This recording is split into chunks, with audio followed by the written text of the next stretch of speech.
What is going on, guys? So iOS 13 is not iOS 13, 14 iOS. I can't talk today. I can't talk. Okay, I'm just gonna finish this video right here because I cannot talk. Okay, see you on the next one. Peace. Alright, let's try this one more time. What is going on, guys? So iOS 14 has just been released to the public. It's not a beta anymore. Anybody can download this right now. You can go to your settings, click on software update, and install the beautiful iOS 14. Man, I said that right. I am so proud of myself right now. So in this video, I don't only want to show you the new features, but in this video, I'm going to be showing you how to make iOS 14 really useful. I'm going to be telling you a bunch of tips and some tricks that not a lot of people are telling you about, and I think you should know. Before I start though, I just wanted to let you know that inside of Apple Music in iOS 14, there is so many new features and changes. I actually made a video just about Apple Music inside of iOS 14. So if you guys love Apple Music, if you want to see what's new, go ahead and check out this video. But now, let's start. Let me tell you a bunch of good stuff that you need to know about iOS 14. Time to make it useful, baby.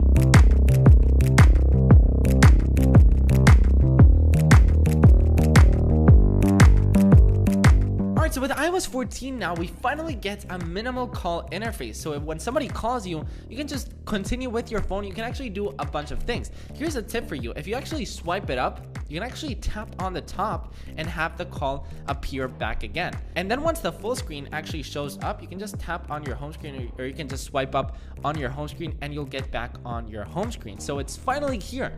You know that annoying family member that always calls you, or that annoying friend that always calls you, or that annoying business partner that you just don't want to talk to right now? You can just ignore them now. Let's say you're having a party. You invited 300 people to your big mansion, your big house. There's your dad's car in the pool, inside of the pool. Somebody put the car inside of the pool. The kitchen is on fire. Your dog is in the roof.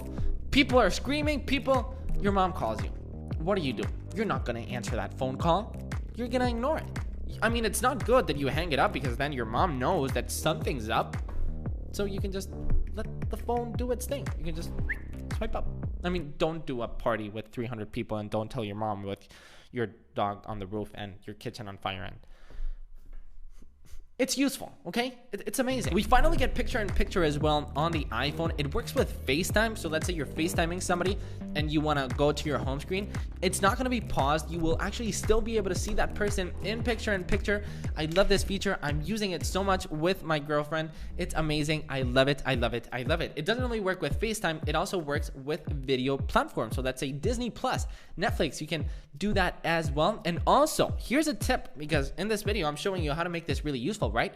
YouTube doesn't currently work with picture-in-picture, the YouTube app. But if you actually go on Safari, you tap on a normal video on YouTube, you put it on full screen.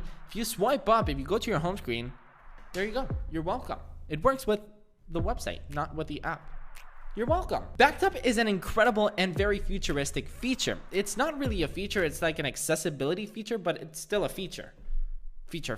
So if you go inside of your settings, accessibility, touch, and then you tap on back tap, you can actually select whatever you want the back tap to do. So let's say if you double tap on the back of your phone, you can take a screenshot. You can go to your control center. You can do whatever the heck you want. I mean, it's so cool. Do this to people, okay? Turn this feature on. Show the girl or the boy you want to impress. You double tap on the back of your phone and you're like, I just took a screenshot. Widgets are finally here on the home screen. There's a bunch of different widget sizes. There's small, big, you can do whatever you want. My personal favorite widgets are the calendar, the activity app to see my activity ranks throughout the day without actually opening the activity app. Water reminder, I can just track my water intake straight from a button that takes me directly to the app, which is amazing. Lumi to check out the golden hour for me to take the best photos, and Yazio to see my nutrition level. All of these widgets are amazing. There's a bunch more widgets on the App Store that you guys can download the app, and then they will have widgets. The AirPods Pro also got some love with iOS 14. If you go to your control center, tap on the volume button, you'll now be able to see a new spatial audio button.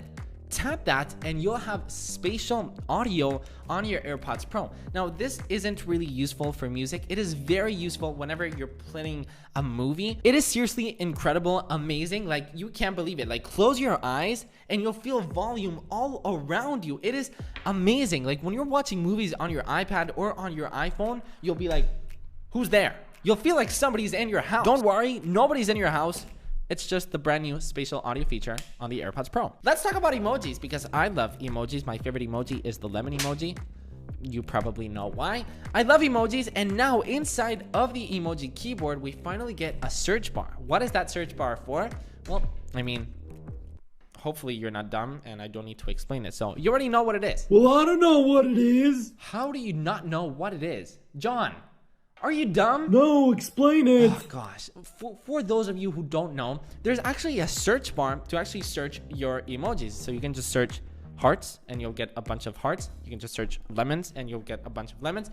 I love this feature. Like, you know that emoji that it's like impossible to find? You can just search it now.